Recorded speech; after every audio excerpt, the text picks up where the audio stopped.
Ready?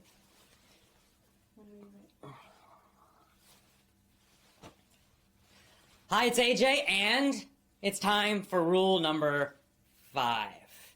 Now, rule 5 is one of my favorites. You'll remember way back in rule number 2 that I told you, do not study grammar rules. I told you to get rid of your grammar textbooks, and some of you are feeling stressed because all your life you were told that grammar is the key to English. Now, if it was the key to English, you probably would be speaking a lot better now, because I know you've already studied a lot of grammar rules. Now, on the other hand, grammar itself is important. Of course, we need grammar. Of course, we need to use grammar correctly when we speak. But you don't learn it from studying grammar rules or memorizing a bunch of rules in a textbook. Instead, rule number 5 is this. Use point of view stories. Use point of view stories. That's rule number 5. Now, a point of view story, it's a method, it's a technique for learning English grammar, and specifically for learning spoken English grammar, because of course we're talking about speaking here, not writing. So, use point of view stories to learn English grammar. Don't use textbooks, don't study grammar rules. Instead, use point of view stories. Now, what is a point of view story? I know you're asking, what is a point of view story? Most people don't know about this. So here's a very simple explanation. A point of view story, or stories actually, it's a series of stories. Point of view stories. It's a series of stories. So basically what you need to do is you get one basic story told from a certain point of view. What that means is really it's told about a certain time. For example, let's say the past. So we would tell a story about something that happened in the past. Let me give you a very simple example. There was a dog. He was very hungry, so he ate a lot of food. That's not much of a story, but it's just an example, okay? So you would listen to this story in the past, right? 10 years ago, there was a dog. He was very hungry, and he ate a lot of food. And then, of course, a real point of view story would be much longer. It would be more interesting and funny, and it would be a little more complicated. But just for our example, I'll use something very simple so you understand the idea. So the first thing is you listen to this story from one point of view, the past. And of course, as you're listening to that, you're learning the past tense. You're learning the verb forms that go with the simple past. But you don't need to study in a textbook the simple past. You don't need to know that ate is an irregular form of the verb. You don't need to know any of that. All you need to do is listen to the story. And as long as you understand that the story is happening in the past, you will naturally, subconsciously, and in fact effortlessly, learn the correct past tense verb forms. You don't need to memorize anything.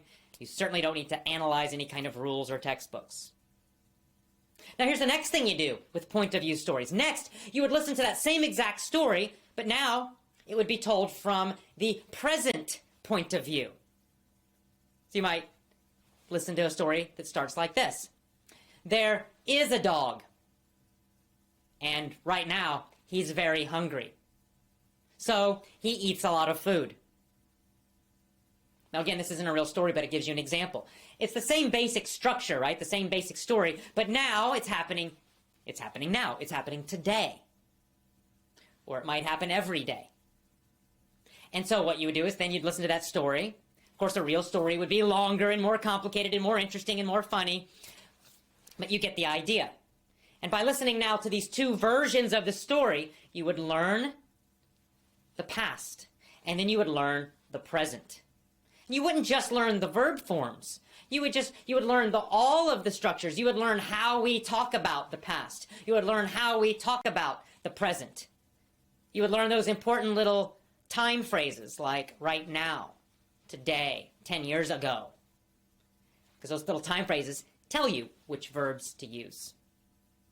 And of course, you could listen to the same story again, another version. Maybe the next version would involve both the present perfect and the present, or the present perfect and the past.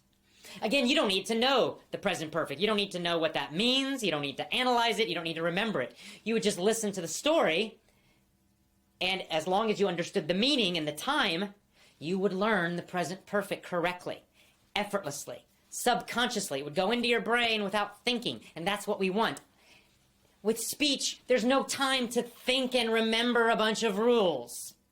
There's no time to translate. Everything happens very instantly, immediately, automatically. You need to think it in English, feel it in English, understand it instantly in English, say it instantly in English correctly. And you'll never learn that by studying grammar rules. Will not happen. You will learn it through point of view stories. And of course, we could tell the same story again from a future point of view. We could imagine in the future there will be a dog and he'll be very hungry. He will be very hungry. And he's gonna eat a lot of food. Gonna means going to. So you would listen to a whole long story, and then it's the same basic story, but now it's told about the future. And by listening to all the different versions, your brain would get a feeling for how things change. Sometimes it's not just the verb. Sometimes vocabulary changes a little bit when we talk about different time periods.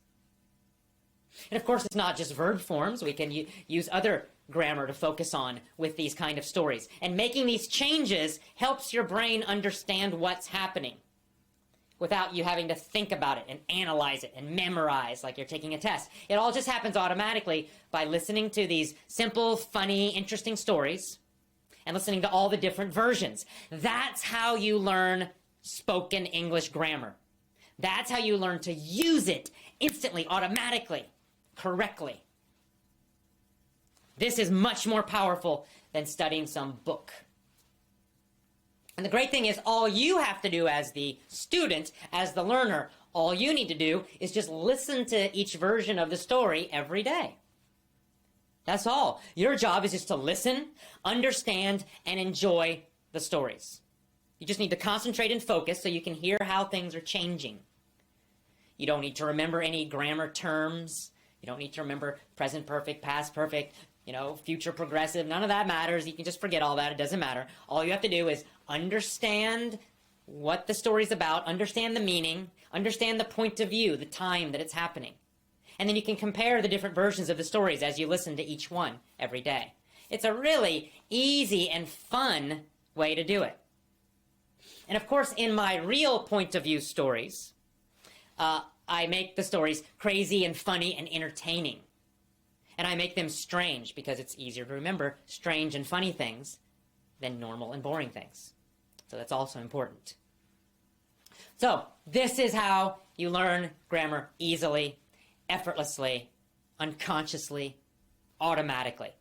And this is how you learn to get a feeling for correctness. It's that feeling inside that something sounds right and something else sounds wrong. You have that in your own language. That's how you use correct grammar in your own language. When you're speaking your own language, you are not constantly trying to remember a bunch of grammar rules. Of course not. But if you hear something that's wrong in your language, grammatically wrong, you know it. You kind of feel it, right? Something in your brain or something about it just sounds wrong. If someone says, yesterday I eat a lot, I don't think, oh, well, the correct form of the verb is ate and it's irregular. I don't think about that. Just as a native English speaker, it just sounds wrong. It sounds strange to me. I'm like, ugh, right? My first reaction is deep inside. It's just kind of, ugh, that's wrong. I feel it. If I want to, I can think about it, but that takes a lot of time. But the feeling happens instantly and automatically. That's what you need to speak correctly and to use correct spoken grammar. When you're writing, I don't care what you do. You can think as much as you want and go as slowly as you want. But for speaking, you got to be instant, fast, immediate. Very important. So that's it. When you learn with point of view stories, you will learn to use grammar automatically and correctly. You will learn much faster. You'll improve your spoken English grammar much, much faster. And you'll learn it like a child. And you'll actually have fun doing it. You will actually enjoy learning grammar by listening to these stories. And that's a big benefit too. So, rule number 5, use point of view stories to learn and master spoken English grammar. I will see you tomorrow for rule number 6. Have a great day.